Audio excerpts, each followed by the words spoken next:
नमस्कार दोस्तों, DD red के एक और रिएक्शन वीडियो में आप सभी का स्वागत है। मैं हूं आलोक। तो भाई आज एक बार फिर से भारी डिमांड पर सना जी का वीडियो है। इंडियन आर्मी इन इजराइल, पाक क्राइम रिएक्शन। इंडियन आर्मी इन इजराइल। इंडियन आर्मी इजराइल में क्या कर रही है? अगर कर भी रही होगी तो वो तो किसी और काम के लिए है, वो आज से नहीं है। खैर, उसकी पूरी डिटेल मैं दे दूंगा। अब इसको क्या जोड़ के देखा जा रहा है अभी के कॉन्फ्लिक्ट से कि अच्छा चलिए पहले वीडियो देखते हैं। बहुत सारी डिमांड्स आई थी, तो भाई उसमें ये कहा गया है कि भाई इंडियन आर्मी इसराइल में लेकर बहुत ज़्यादा इसमें मिस इन्फॉर्मेशन दी गई है, प्रोपागंडा किया गया है इस वीडियो में।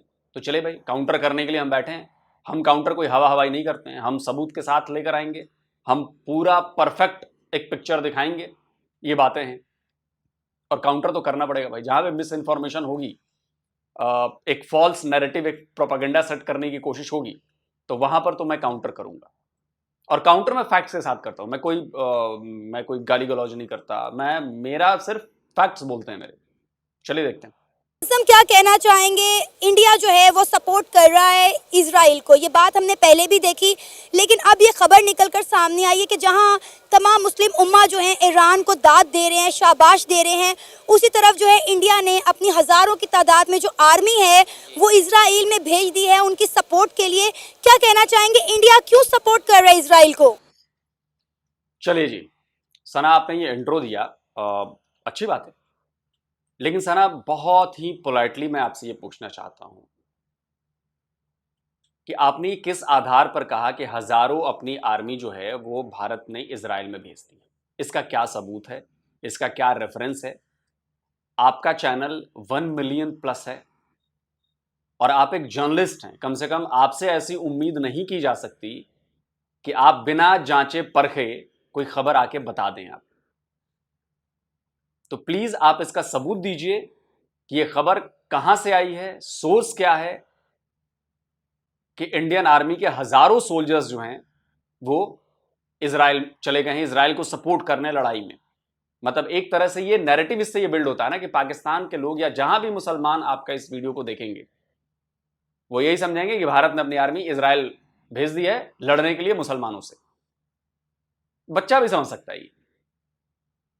तो प्लीज आप ये प्रूफ कीजिए कि कहां से ये खबर आई है, वीडियो है, रिपोर्ट है, कौन कह रहा है। और मैं तो अभी बैठा हूं एनकाउंटर करने, और मैं तगड़े वाला एनकाउंटर करूंगा। फेक न्यूज तो मैं चलने नहीं दूंगा, और वो भी मेरे देश के खिलाफ। बिल्कुल नहीं चलने दूंगा। मैं तो सारी डिटेल लेकर बैठा हूं अभी। मेरी फिर आपसे बड़ी विनम्रता से है कि जब भी ऐसी खबर हो उसका प्रूफ दिया जाए, कहां से सोर्स आया है, कहां से रेफरेंस है। और प्रोपागेंडा ऐसा करना चाहिए जिस पर लोगों को भरोसा हो। मतलब बड़े लेवल का प्रोपागेंडा होना। ऐसा प्रोपागेंडा तो मजा नहीं आता ना। सेकंड में प्रोपागेंडा जो है वो खत्म हो जाता है, सेकंड्स में। चलिए आगे देखते हैं। जी मैडम, सबसे पहले जो आपने क्वेश्चन किया है कि इंडिया ने अपनी जो आर्मी है वो इसराइल में भेज दी है, तो हम थोड़ा सा जो हमारा सोर्स ऑफ इंफॉर्मेशन है ना उस पर जाएंगे। आजकल चूँकि एआई का ज़माना है, सोशल मीडिया का ज़माना है, तो जो हमारे जो डोमिनेंट हमारे पास सोर्स ऑफ इंफॉर्मेशन होता है ना, हमारे पास सोशल मीडिया का है। तो सोशल मीडिया में हमें एक डाइवर्स किस्म की और अनऑथोराइज किस्म की इन्फॉर्मेशन सुनने को मिलती है। और चूँकि हमारा ये सोर्स है वो सोशल मीडिया है, और अगर हम थोड़ा सा और पर्सपेक्टिव में बात करें कि जो स्टेट के रिलेशंस होते हैं, पहले शायद होता होगा वर्ल्ड वार 1 में, वर्ल्ड वार 2 में, कि जो एक कंट्री या उसके अपोनेंट कंट्री को सपोर्ट करने के लिए अपनी आर्मी दूसरे कंट्री में भेज देती थी। लेकिन जब से वर्ल्ड वार 2 हुई है या इंटरनेशनल रिलेशन में काफ़ी डायनामिक्स उसके चेंज हुए हैं, तो अब इस तरह पॉसिबल नहीं रहा कि अगर हम इंडिया और ईरान के बायलैटरल टाइज को देखें तो they have handsome bilateral ties. Her country के कुछ अपने रिलेशंस होते हैं और वो कभी भी अपने रिलेशंस ख़राब नहीं करता। चलिए, सुनकर बड़ा अच्छा लगा कि इस बंदे ने बड़ी मार्के की बात कही है। और सना, मुझे लगता है कि शायद आपको इस बंदे की बातों से कुछ सीखना चाहिए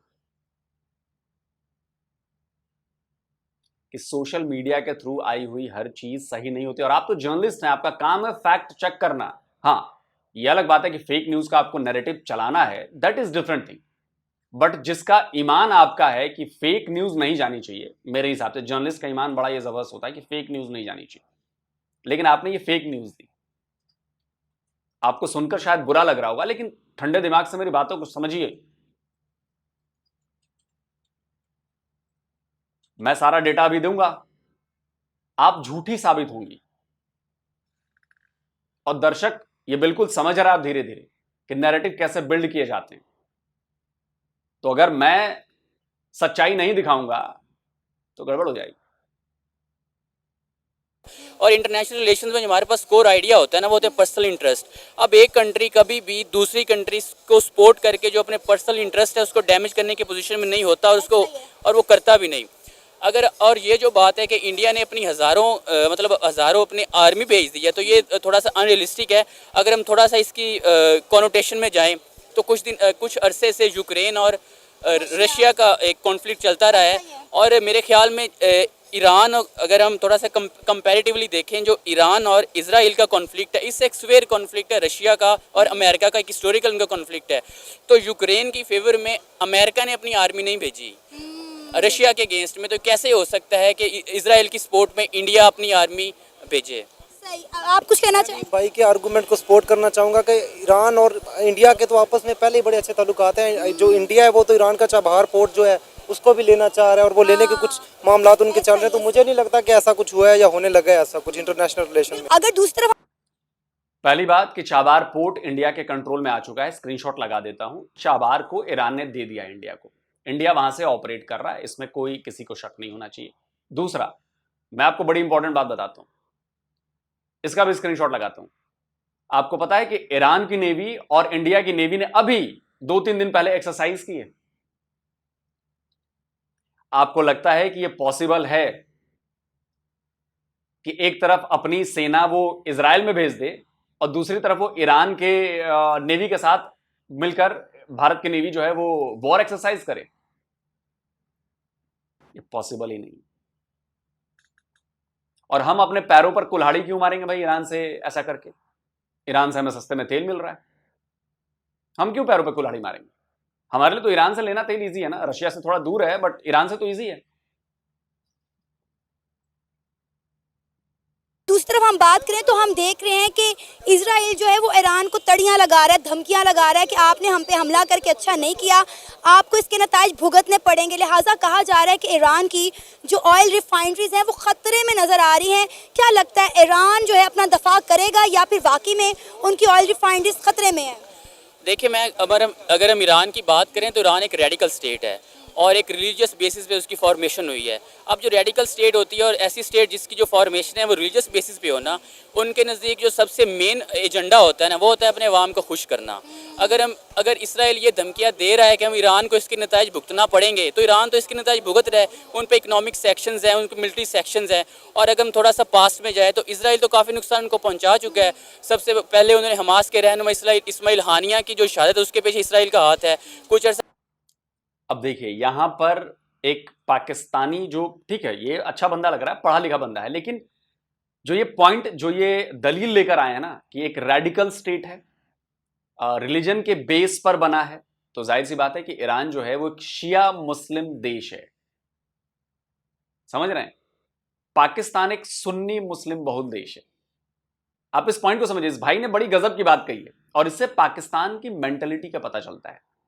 ये जो बात इन्होंने कही, ये उसको तस्लीम नहीं करना चाहते कि वो मुस्लिम देश है।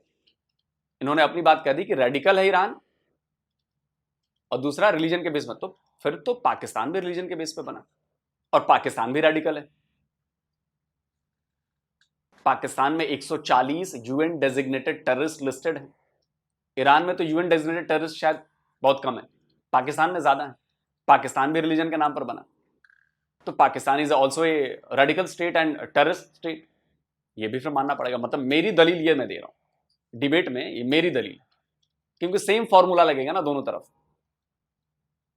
कुछ अर्सा पहले ईरानियन प्रेसिडेंट की डेथ हुई थी, उसके बारे में उसके भी ताने माने इसराइल से मिलाए जा रहे हैं। और अब करंटली अगर हम बात करें, ये कुछ अर्सा पहले ये जो किन की डेथ हुई है, हिजबुल्लाह के चीफ नसरुल्लाह साहब का। जी जी, उनके पीछे भी इसराइल का हाथ है। तो इसराइल काफ़ी हद तक डैमेज तो कर चुका है।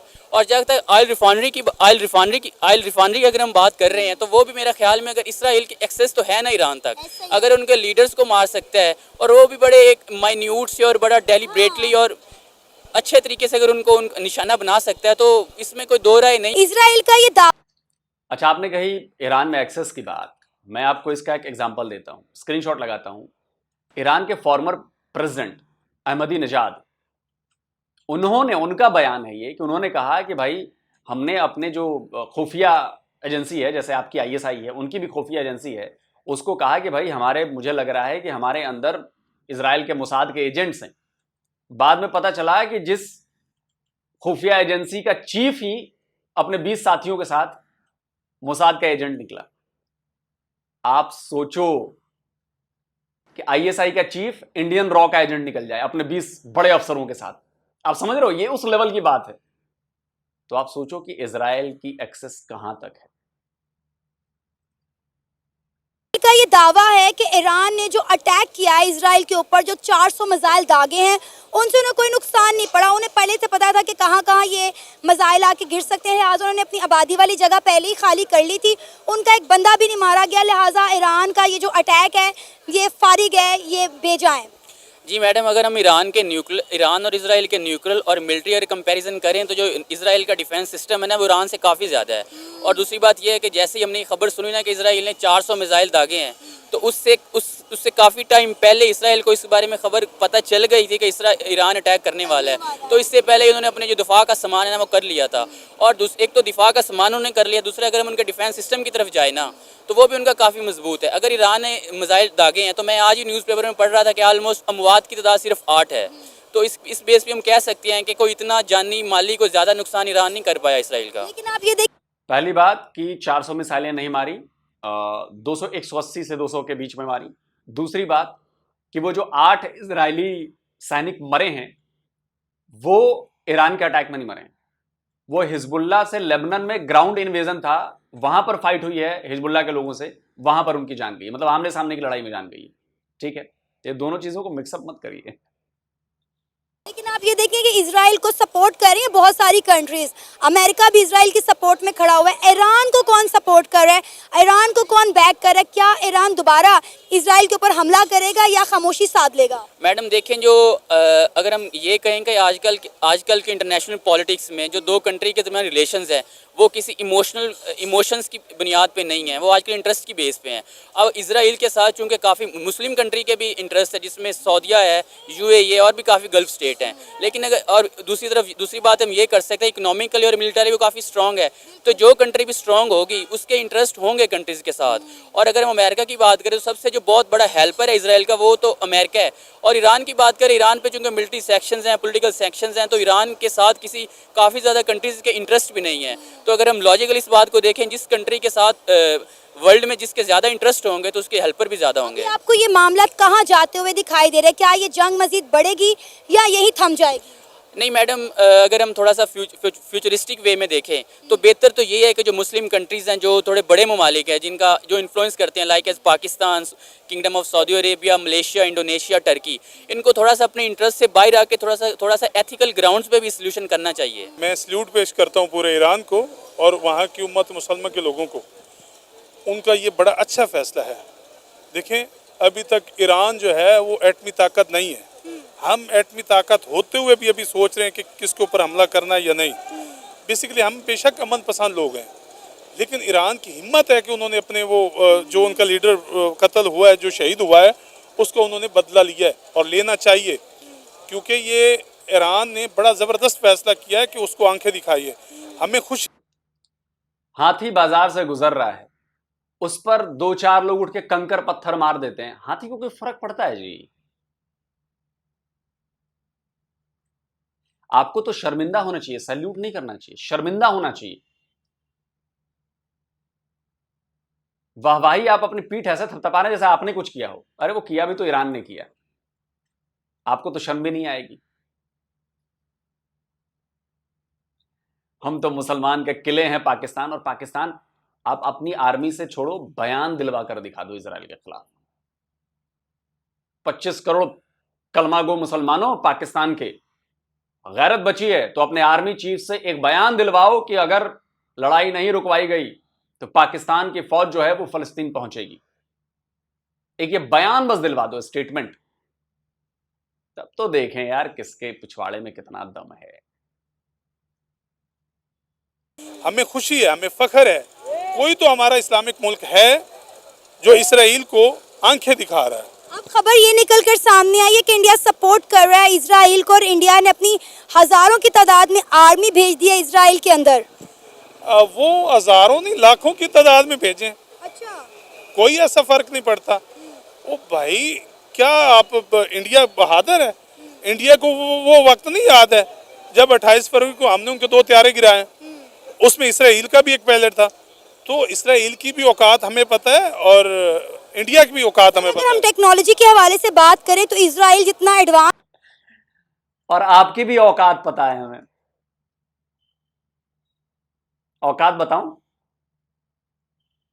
इजरायली पायलट था तो आपकी आर्मी ने उसको दिखाया क्यों नहीं दुनिया के सामने, अगर इजरायली पायलट था तो। और दूसरा, आपने हमारे तैयारे मारे, बात सही है, हमारा एक तैयारा मारा, लेकिन वो तैयारा आपके F-16 को ठोक दिया उसने। पूछो ना अपने एयरफोर्स से, वो आपके पाकिस्तान में घुसा, वो आपके पाकिस्तान में घुसा, उसने लगाओ भाई 93,000 की पैंट उतारू सेरेमनी, 93,000 की तरह अभिनंदन ने सरेंडर नहीं किया, वो पाकिस्तान में घुस गया। इसको कहते हैं शेर।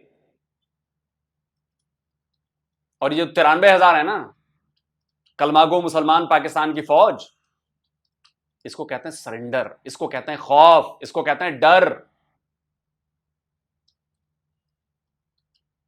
तो शरीर जितना बड़ा है उससे दिमाग बड़ा नहीं हो जाता। दिमाग लगाओ कुछ भी बोलने से पहले, इसलिए मजाक बनते हो तुम लोग, मजाक उड़ाते हैं हम लोग तुम्हारा, इंटरनेशनली मजाक उड़ता है तुम्हारा जब ऐसी बातें करते हो।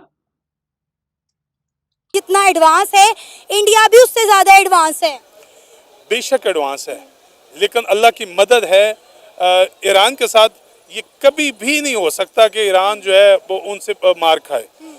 और अगर ये रहा इंडिया, ये जितनी मर्जी फौजें भेजता रहे, इंडिया बुज़दिल है। ये तो ना हमारे साथ लड़ सकता ना इंडिया चाइना के साथ लड़ सकता है। अभी चाइना ने इनका क्या हाल किया था लद्दाख में, याद है आपको? कितने किलोमीटर चला गया था चाइना उनके ज़मीन के अंदर, उनके मुल्क के अंदर चला गया था। अभी तो इंडिया खुद टूटने वाला है, इंडिया क्यों आगे भेज रहा है? आपको ये किसने कह दिया कि इंडिया टूटने वाला है? अभी खालिस्तान जो तहरीक है वो चलने वाली, वो जोर पकड़ रही है। इनको पता ही नहीं है कि क्या इनके साथ होने वाला है। इनके टोटे टोटे होने। अच्छा, इंडिया के टोटे टोटे हो जाएंगे? इंडिया के अंदर से टोटे टोटे होने, अंदर से। पाकिस्तान के हो रहे हैं। पाकिस्तान में देखें आप कितनी फूट पड़ी हुई है, हर दूसरा सूबा जो है आजादी की जंग लड़ रहा है। पाकिस्तान लड़ता रहे, भाई एक घर में 4 भाई है ना, तो वो भी आपस में लड़ते हैं लेकिन रहते एक ही घर में। ये पाकिस्तान के 4 सूबे हैं और ये पाकिस्तानी आपस में कभी भी नहीं ये अलहदा होंगे। हम ये बात, अच्छा गजब हुतिया आदमी है ना यार ये। वही काम पाकिस्तान में बड़ा, अच्छा खालिस्तान की मूवमेंट भारत के भीतर चल रही है क्या? लेकिन बलूचिस्तान की मूवमेंट तो पाकिस्तान के भीतर ही चल रही है। खालिस्तान का कोई अटैक आपने सुना कि भारत के भीतर हो गया हो, खालिस्तान ने अटैक कर दिया हो जिस तरह से बलूचिस्तान वाले कर रहे हैं? अबे बिल्कुल ही दिमाग में गोबर भरा है बे तुम लोगों के, बिल्कुल दिमाग में गोबर भरा है बे। कितना ऊंट का पेशाब पीते हो तुम लोग। अरे सारे पाकिस्तानियों को नहीं कह रहा हूं यार, इस जैसे पाकिस्तानियों को कह रहा हूं, क्योंकि इन जैसे पाकिस्तानी हमें भी कहते हैं कि हम भी गाय का पेशाब पीने वाले लोग हैं। तो भाई काउंटर तो करना पड़ेगा ना यार। और वो मैंने वीडियोस दिखाए थे ना, एक बार फिर वीडियो लगाओ भाई, वो सारे ऊंट का पेशाब पीने वाले फिर से लगाओ, इनको भी दिखाओ। What he's going to do? What is Prophet sallallahu alaihi wasallam? People that had some disease, they came to him and they said, "Ya Rasulullah, we're looking for cure." He said, "Listen, take camel urine and drink it," and they became healed. This brother's sick. But listen. Damn! The Prophet said it. It must be the truth. Bismillah. Ooh, we're gonna drink more. Oh, alhamdulillah. Mashallah. I need some water. और सुनो, अब तो जाकिर नायक भी पहुंच गया है पाकिस्तान, और जाकिर नायक को तो तुम लोग बड़ा पसंद करो। वो भी कह रहा है कि पियो ना पेशाब यार, जो भी हलाल जानवर है उनका पेशाब पियो, उनका गोबर खाओ। मैं नहीं कह रहा यार, जाकिर नायक कह रहा है, सुनो। Point number one, let me tell you. According to Ibn Sina, he says that the urine of the camel and the urine of the cow, it is not najis, it is tahir, it is pure. According to the fuqahas, according to Islamic scholars, they say that any animal which is permitted for a Muslim to eat, or any bird which is permitted for a Muslim to eat, that animal or that bird's urine and feces is tahir, it is pure, it is not najis. The urine and feces of all the animals which we are permitted to eat, whether it be goat, whether it be sheep, whether it be camel, whether it be cow, it is not najis. So based on this, according to the fuqahas, according to Islamic scholars, the urine of the cow is not najis. तो लगता है आप बड़े जाकिर नायक से वो हैं। चीन ने, आपको पता नहीं है, चीन दिल्ली पर काबिज हो चुका है। लेट न्यूज है आपके पास। चाइना ने दिल्ली काबिज कर लिया, पूरा भारत उसके कब्जे में चला गया है। बहुत लेट हैं आप लोग। खबर पढ़ी थी अभी, चाइना पीछे हट गया है, स्क्रीनशॉट लगाया है, चाइना पीछे हट गया। आप लोगों को कुछ पता होता नहीं है, सुनी सुनाई बातों पर आप लोग बोलने लगते हो। खैर, हमारे लिए अच्छा है, हम मजे लेते हैं, मजा आता है हमें इस तरह की। जब तमाशा चलता है ना कहीं पे, और जोकर जब आके कुछ उल्टी पुल्टी हरकतें करता है तो लोग हंसते हैं ना। पाकिस्तानी हमारे लिए एज ए जोकर हैं, ये सारे नहीं, इस टाइप के। मुझे बड़ी बड़ी रखने से ना चौधरी नहीं बन जाता आदमी। बात अभी कर रहे हैं जो इंडियन आर्मी के हवाले से आपने कहा कि इंडिया बड़ी बुज़दिल कौम है, वो पाकिस्तान पे कभी हमला नहीं कर सकती। लेकिन आप ये भी तो देखें ना कि पाकिस्तान की अगर हम बात करें तो पाकिस्तान का जितना पानी है वो इंडिया से आता है, और इंडिया ने कहा है कि अगर हम इनका पानी रोक दें तो ये लोग बूंद बूंद को तरस जाएंगे। तो रोकें, क्यों नहीं रोकते? किधर लेके जाएंगे इतना पानी? अपने मुल्क का नुकसान करेंगे। हम तो कहते रोकना तो रोकें। हमारे पास तो अल्लाह की नेमत है, पानी बहुत पहले वसी है। ये किधर पानी को जमा करेंगे? क्या इतनी हिम्मत है इनके पास? इतने डैम है इनके पास, ये पानी सेव कर लें? डैम तो बहुत सारे बना लिए इंडिया ने, हम भी नहीं बना सके। हमारे बन रहे हैं। अभी आपने देखा था साकिब निसार साहब ने डैम फंड इकट्ठा किया, इमरान खान साहब ने डैम फंड इकट्ठा किया। तो ये अभी डैमों पे काम हो रहा है। हम भी तरक्की की तरफ चल पड़े हैं, हमारे डैम भी बन रहे हैं। अभी ये देखें, थैंक गॉड यार पाकिस्तानीज आप लोग बदल नहीं रहे हो। मैं भगवान से मना रहा हूं, भगवान इनको ऐसे ही रहने दो। थैंक गॉड आप लोग ऐसे ही रहो यार। डैम के लिए फंड इकट्ठा हुए, शर्म नहीं आती आपको बोलते हुए?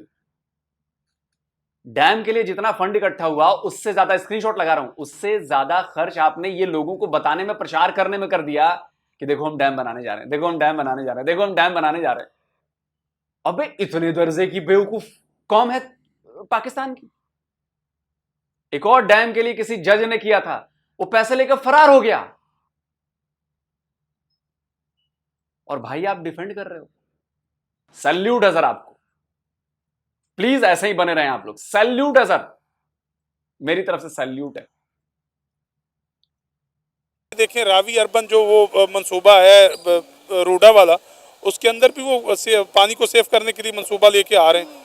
हमें पानी का इशू ही नहीं है, इशू उनको होना चाहिए जिनके पास ऐसी गुंजाइश नहीं है। इंडिया आप जितनी मर्जी बढ़के मारता रहे, आप उनके बड़कों पे ना जाएं। वो बुज़दिल है, वो कभी भी नहीं आगे आ सकता। वो हज़ारों में नहीं लाखों में लोग भेज दें वहाँ पे। हम उम्मत मुसलमान के लोग जितनी भी इस्लामिक कंट्री हैं इकट्ठी हो जाएं, तो ये यूरोपियन कंट्री जितनी हो जाएं, या ये इस्लामिक कंट्रीज में तो यूनिटी ही नहीं है। आप देखें ओआईसी को देख लें या आप पाकिस्तान को देख लें, कौन सी इस्लामिक कंट्री है जो पाकिस्तान को सपोर्ट करी है? सबकी सपोर्ट तो इंडिया के साथ है। सब इस्लामी ममालिक तो इंडिया के साथ ट्रेड करें। इवन कि अगर हम ईरान की बात करें तो ईरान के अपने बड़े अच्छे ताल्लुकात हैं इंडिया के साथ। इंडिया जो है ईरान से तेल लेता है। अगर अच्छे ताल्लुकात होते तो क्या ईरान के खिलाफ इंडियन भेजते आर्मी वहाँ पे इसराइल के पास? कुछ भी नहीं है। अच्छा, ये बाप मानता है इसराइल को इंडिया। अच्छा, ये इंडिया इसराइल को बाप मानता है, इसलिए उनकी जी हजूरी में लगा रहता है। इनके अंदर इतनी कैपेसिटी नहीं है कि ये उनके आगे खड़े हो जाएं। आपको पता है इजराइल इस वक्त सरेआम धमकियां दे रहा है ईरान को कि ईरान ने इजराइल पर अटैक करके अच्छा नहीं किया, लिहाजा अब इनकी ऑयल रिफाइनरीज खतरे में है, हम इनकी ऑयल रिफाइनरीज उड़ा देंगे अटैक करके।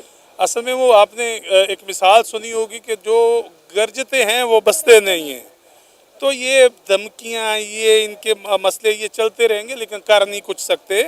मैं सल्यूट पेश करता हूँ अपने ईरानी भाइयों को। छोड़ो यार, इस कबूतर को सुन के बस यही हुआ। ये वो कबूतर है जिसने अपना सर जमीन में गाड़ लिया और कह रहा है कि जी बिल्ली से कोई खतरा नहीं है, और बिल्ली उसकी गर्दन दबोच चुकी है।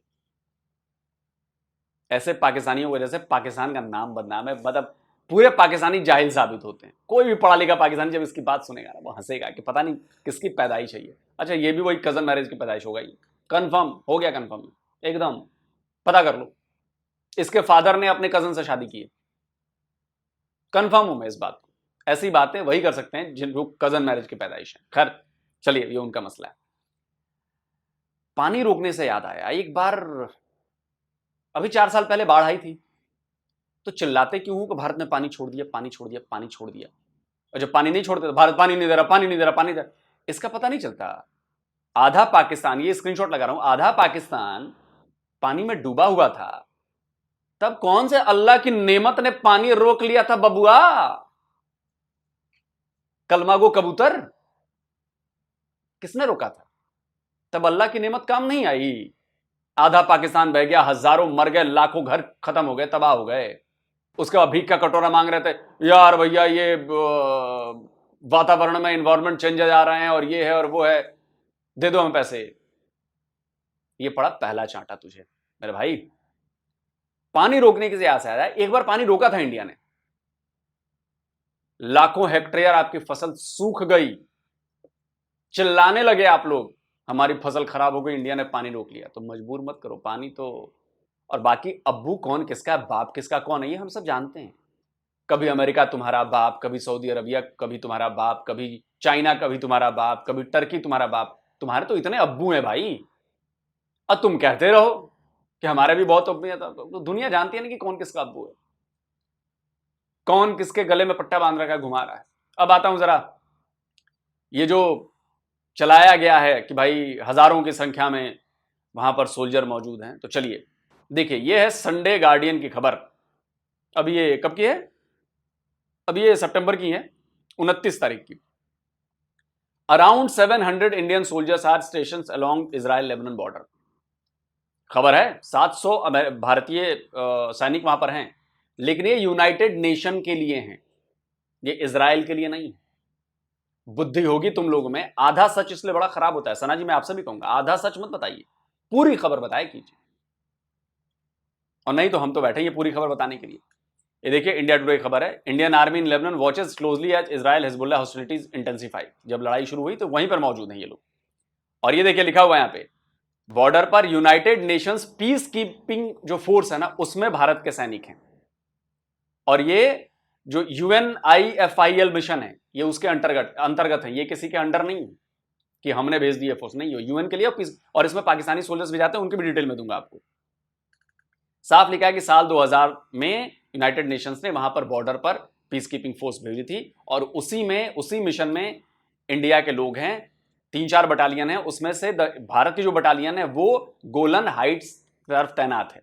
ये देखिए सारी खबरें लिखी हुई हैं, ये सारी रिपोर्टेड हैं, ये सारे रिपोर्ट हैं। अभी हाल ही में हमारा एक जवान उसमें घायल हो गया, उसको हमारे एयरफोर्स का प्लेन गया, उसको लेकर आई। खबर देखिए, इंडिया टुडे की खबर है, army evacuates injured Indian soldier posted in Golan Heights under UN mission. United Nation के पीस कीपिंग मिशन में वहां पर था, घायल हुआ, उसको लेकर आए हैं। अब देखिए पाकिस्तान की खबर है, डॉन 22 जनवरी 2023 पिक्चर जारी, 7 Pakistani soldiers serving as UN peace keepers martyred in wanton attacks in 2022 में 7 पाकिस्तानी मारे गए थे, यूएन पीस कीपिंग में थे। तो क्या वो जहां पर थे वो वहां पर लड़ने गए थे क्या उस देश में? देखिए यहां पर पाकिस्तान से मरे हैं 7, माली में तैनात थे, कांगो में तैनात थे, लेबनान में भी तैनात थे। देखिए सारी खबरें लिखी हुई हैं, देखिए मैं कोई झूठ बात नहीं करता। इसके अलावा देखिए द वीक की खबर है, India biggest contributor of personnel to UN peace keeping mission. सबसे ज्यादा हमारे सैनिक पीस कीपिंग मिशन में हैं। 1950 से देखा जाए तो करीब 2,86,000 हमारे जवान वहां पर अलग अलग जगहों में, अलग अलग देशों में हैं, और उनमें से 177 ने अपनी जान दी है पीस कीपिंग मिशंस के लिए।